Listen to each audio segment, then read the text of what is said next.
Hey y'all, sorry about the background music. That is for the baby while she's sleeping. So if you see me keep looking up, it's just to make sure that she's still breathing over there. I have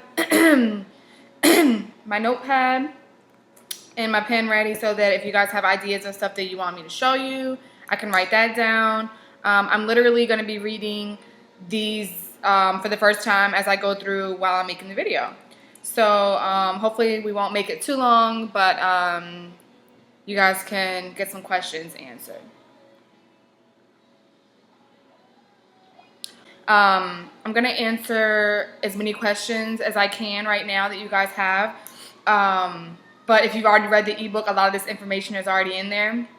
And I'm not going to give you everything here because, of course, I want you to read it and I want you to feel what I'm saying and, you know, just have something to always have as a reference for you to go back to kind of read and learn from. So that's kind of what I put in there. But I'm going to start answering. Let me pull it up.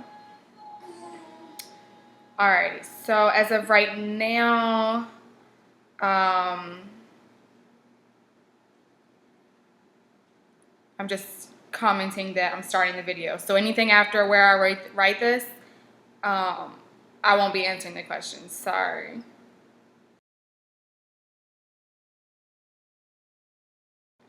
All right, first question. Gotta love me. Can you help me? My legs and arms are huge. How did you do it? So basically, how I started is I went to the doctor. They told me I was pre-diabetic. I was 26 years old, and I was just really fed up. I mean, that was the first time anybody had ever told me that I was obese, and the doctor literally looked at me and said, "You are obese." And just to hear that was kind of hard. I got in the car, I called my mom, and I'm like, "Ma, this lady just said I was obese." Like, that's the first time I'd ever really heard it. And it hurt. And she was honest. And that's kind of what gave me that push. But honestly, I was just fed up of it consuming my life, waking up in the morning and all I could think about was, how my weight was going to affect my day, whether it be what I eat or, what I wear or what I went to go do. And so I was just over it. And I said, if other people can do this, I can do this too. I couldn't afford a gym membership, so I started working out outside. And then I eventually started asking people in the gym or like watching them, not while I was on the Stairmaster. I would watch people in the weight room and then I would go copy exactly what they did. And then I kind of just started to do my research. I would go to Barnes & Nobles for like hours and get all the fitness magazines. And I would cut out the workouts once I bought them. And I would paste them all in a book, and I would take that book with me to the gym. So I had certain workouts for arms, and certain workouts for abs, and certain workouts for legs. And I just carried this book with me everywhere. I still have it somewhere. I have no idea where it is. But that's what I would take with me. I have to work out. I have to eat better. I have to do those two things together. And I have to motivate myself. I have to keep going. I know when I first started this, I used to look at Fit and Sexy Fee, her Instagram a lot. And I would go through and I would screenshot different workouts that she was doing. And when I was in the gym, I would pull it up and I would do it. And just kind of do your research, go bury yourself in fitness and in health and surround yourself with people that are doing the same thing. And you'll see that it just starts to come naturally over time. I started eating every 3 hours, a protein, a vegetable, and whole grain. Usually like a cup of whole grain or like wheat toast. Everything that was white, I made it brown. And then on top of that, I cut my sugar and I cut my salt and I started drinking a gallon of water a day. That's literally all I did. And I just buried myself in Zumba.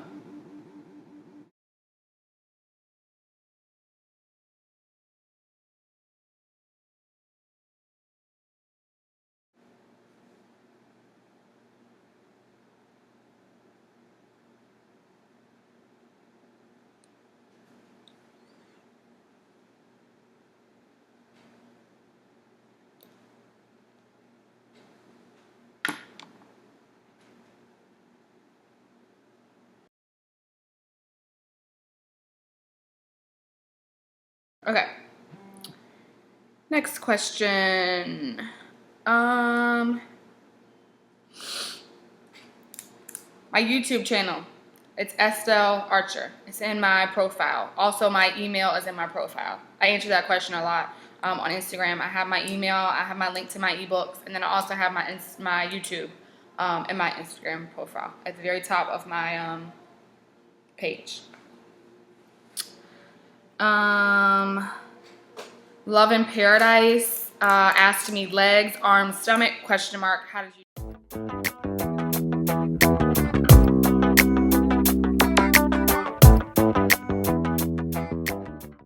But people always say abs are made in the kitchen, and it's really true. You know, what you have to do is you have to do cardio.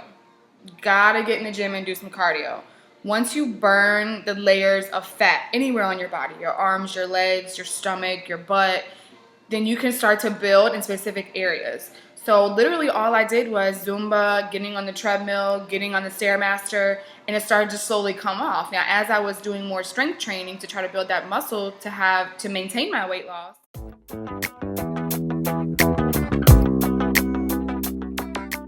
then what I did is I slowly started to work on specific areas. So once I was starting to get, the layers of fat off, then you can start bringing in strength training for those certain areas. Granted, I'm studying to be a personal trainer and a nutritionist.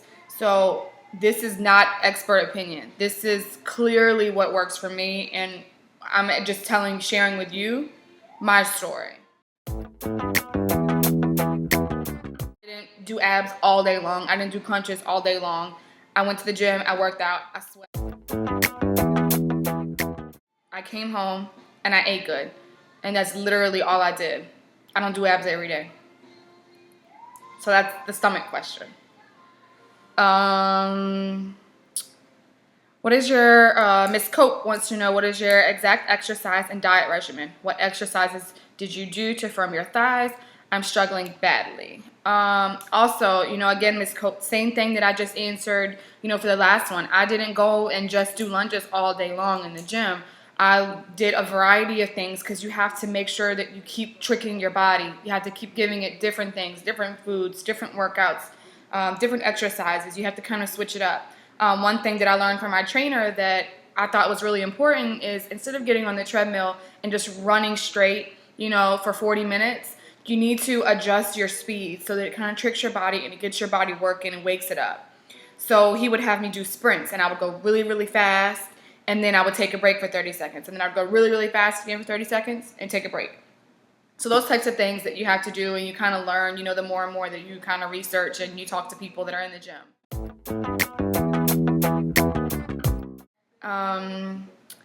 So as far as exact exercises, I don't have ones. I just literally, I go in and one day I do legs, one day I do core, one day I do arms. And when I get in there, I pretty much decide, okay, this is what I'm going to do. So I don't have an exact one. I'll try to do maybe exercise for a week, and do each day. I'll try to show you guys a different exercise. So I'll write that down. I always spell exercise wrong.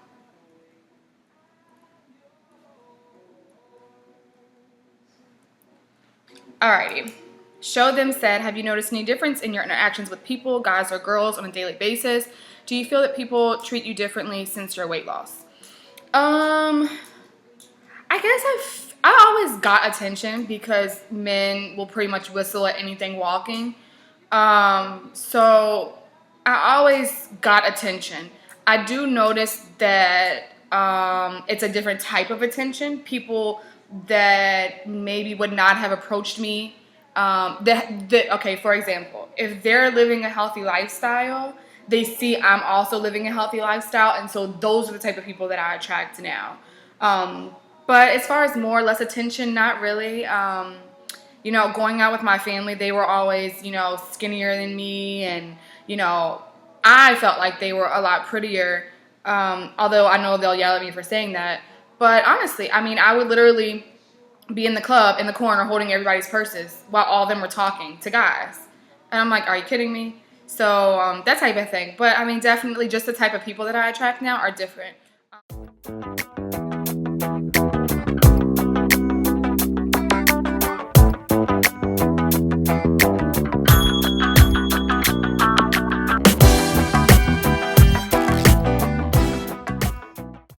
long as I'm aware of my immediate family members, I'm living for me, and it's about time I did, not caring about what anybody else thinks about what I do.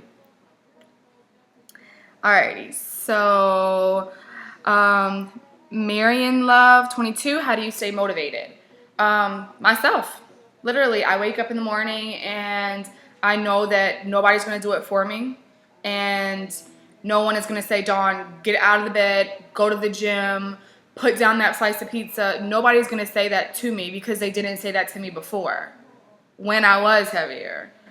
So I know that I have to do what I have to do for me to get to where I want to be. So you kind of have to make sure that you hold yourself accountable. When I train people,